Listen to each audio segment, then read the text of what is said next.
Ointments, balms, oils ఇవన్నీ గూడా నొప్పిని తగ్గిస్తాయి. నొప్పిని శాశ్వతంగా మీ దగ్గరికి రానీయకుండా చేస్తాయని మనం చాలా అడ్వర్టైజ్మెంట్స్ చూస్తుంటాం.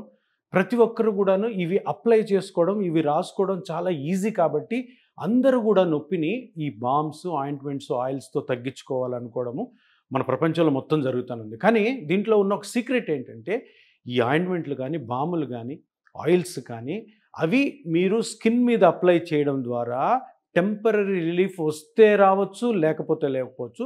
కానీ దీనివల్ల జరిగే నష్టం ఏంటంటే మీకు మీ బాడీలో ఏదైతే డ్యామేజ్ అవ్వడం వల్ల నొప్పి వస్తున్నది మీరు కనుక్కోలేరు. అది దాది టెంపరరీ ఉపశమనం కలిగించినందువల్ల ఏమవుతుంది అంటే లోపల డ్యామేజ్ ఎక్కువ అవుతూ ఉంటుంది.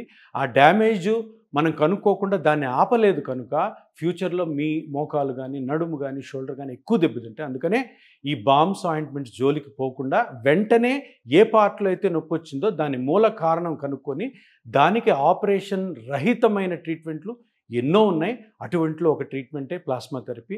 దీన్ని తప్పకుండా మీరు గమనించి సరైన డాక్టర్ దగ్గరికి వెళ్ళమని నా మనవి.